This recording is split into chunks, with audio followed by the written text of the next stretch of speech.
চাঁদাবাজি বন্ধের ব্যাপারে আইন শৃঙ্খলা বাহিনীর কাছে কঠোর নির্দেশ দেওয়া হয়েছে। কোন চাঁদাবাজি ছাড় দেওয়া হবে না, সে যত বড় টাই সুট পড়া হোক না কেন।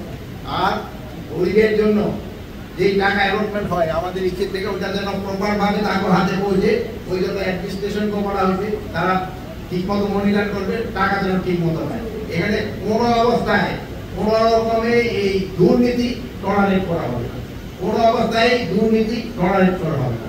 আইন শৃঙ্খলা পরিস্থিতি কেউ হাতে নিলে তারও কিন্তু আমরা ছাড়বো না। আইন শৃঙ্খলা বাহিনীর কাছে যদি কোন রকমের কারো সমস্যা থাকে, আইনের দরকার হলে আইন শৃঙ্খলা বাহিনীর কাছে যাবে, সিভিল অ্যাডমিনিস্ট্রেশন আছে তাদের কাছে যাবে। নিজেরাই এরকম করবেন। উনি যে বললেন দেখবেন, ওই জায়গায় যদি বললেন যে বন্দুক দেখবেন, ওইটাও দেখবেন একটা চাঁদাবাজির জন্য, যেমন ভাই আমার সাথে ওইটাও কিন্তু চাঁদাবাজির জন্য। ওইগুলি আপনারা এটা ভালোভাবে প্রচার করবেন, প্রচার করলেই দেখবেন এগুলি আস্তে আস্তে কমবে। যে এইগুলির জন্য আপনাদের আমাকে একটু সহযোগিতা দরকার, জনগণের সহযোগিতা দরকার। সব কিন্তু আমাদের একা পক্ষে সম্ভব না। আমরা যদি জনগণ এবং আপনারা মিলে যদি আমরা একটা কাজ করি, এটা আমরা একদিন অবশ্যই সফল হবো, অবশ্যই আমরা সফল হবো। উদ্দেশ্য ছিল যে ঈদের পরে আমাদের বিভিন্ন ক্যাম্পগুলি পরিদর্শন করা এবং এখানকার আইন শৃঙ্খলার পরিস্থিতি দেখা, এবং সাথে যে আগুন ধরছিল ওইটার ক্ষেত্রে আমরা একটা ফায়ার ব্রিগেড স্টেশন করা যায় কিনা, এই জন্য আমরা দিদি ফায়ার ব্রিগেড নিয়ে আসছি। ভাইও নিয়ে আসছিলাম, যেহেতু ডেভেলপমেন্টের জন্য উনি সবচেয়ে বেশি কাজ করে যাচ্ছেন। এই জন্য আসার পরে আমি দেখলাম যে এখানে ডেভেলপমেন্টটা হচ্ছে হলো শহর কেন্দ্রিক এলাকায়, খুব একটা ডেভেলপ হচ্ছে আমি বলবো না। এখানে বনায়ন যেগুলি ছিল, বনগুলি এখানে অনেক জায়গায় আছে একেবারে মরুভূমির মতো হয়ে যাচ্ছে।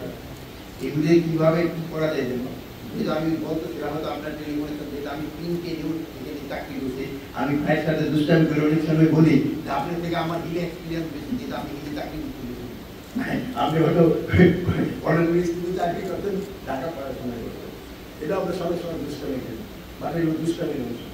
বাট এখানে জীবন মানের উন্নয়নের কথা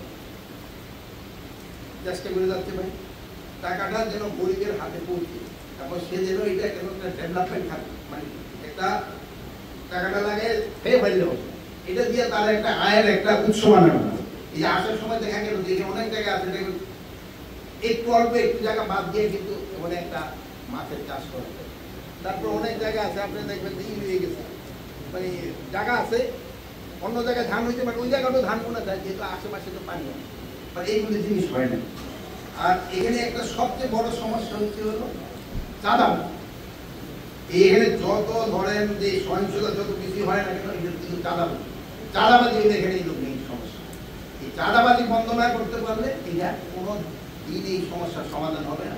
আর দুর্নীতি, যেহেতু এটা লোক কৃষি লেভেলে গিয়া পৌঁছে না, মানে সাধারণ জনগণের হাতে জিনিসটা পৌঁছে দেবে না। যে আমি কি করে বলে যে ওই সব জায়গায় যে এক সময় এই এটা কি বলে বাগাইহাট, তারপরে ওই উপজেলার নাম হইল এই জিগিনালা বাগাই শহীদ এই সেনাবাহিনীর মাধ্যমে কিন্তু সবজি চাষ শেখানো হয়েছে, কিভাবে সবজি চাষ করা হবে শেখানো। এখন কিন্তু আল্লাহ দিলে মাশাআল্লাহ এই ধরনের যে অনেক গাছপালা হচ্ছে, কিন্তু অনেক জায়গায় কিন্তু আমরা একেবারে এই ঝুম চাষ করে মরুভূমির মতো বানাই ফেলছি। এগুলি থেকে আপনাকে সবাই একটু সজাগ করতে হবে, আর এই চাঁদাবাজিগুলো বন্ধ করতে হবে। আর এই টাকাটা যেন সাধারণ জনগণের কাছে যায় এবং জনগণের যেন ডেভেলপমেন্ট খাতে ব্যবহার করতে পারে, এই জন্য আপনাকে চেষ্টা করতে হবে। আগে আমাদের লাস্ট ক্যাম্পটা ছিল হলো ডানমিশন, আর এদিকে হলো সাজে, আর এদিকে হলো ওই এটার নাম কি জায়গাটার নাম ভুলে গেলাম, ওই পাঁচশোটির সামনে যেটা গেছে পাঁচশোটির ওই বলুন। আমরা কিন্তু আধার আগাই যাচ্ছি না, আমরা কিন্তু ওদিকে অনেক যেমন ধরেন বাগাইহাট আগে বিজেপি ক্যাম্প ছিল না, এখন কিন্তু ওখানে বাগাইহাট বিজেপি ক্যাম্প করা হয়েছে। এটা তো একদিনে সমস্যা তো সমাধান করা যাবে না, আর অস্ত্রের চোরাচালানটা কিন্তু এদিকটা পড়ে যাচ্ছে না, এটা আপনি ভুল করবেন। অস্ত্রের চোরাচালানটা হচ্ছে আর অন্য দিক নেই, এটা কিন্তু এদিকটা চোরাচালান হচ্ছে। পাহাড়ের অবৈধ অস্ত্রটা যত তাড়াতাড়ি সম্ভব এটাকে কি করতে হবে, যদি অবৈধ অস্ত্র ব্যবহার পাহাড় এবং প্লেন কোথাও কিন্তু এটা অ্যালাউড না।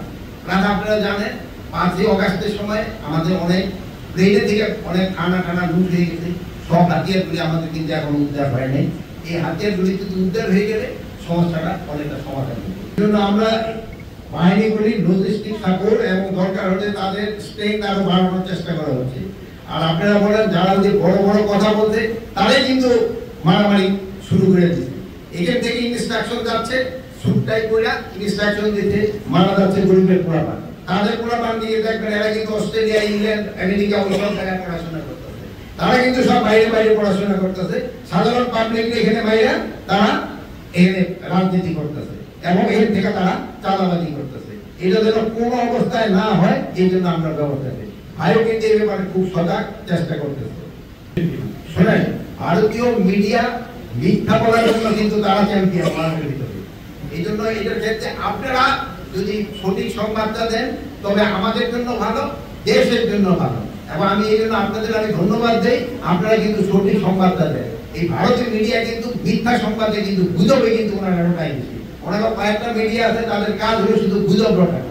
আপনাকেও আমি অনুরোধ করবো আপনারা এই কারেক্ট সংবাদ দিয়ে এই গুজবটা হটাই দেবেন। আপনারা কিন্তু অনেক ভালো ভালো সংবাদ দিয়ে কিন্তু ওদের কিন্তু মুখ আস্তে আস্তে বন্ধ করে আসছে।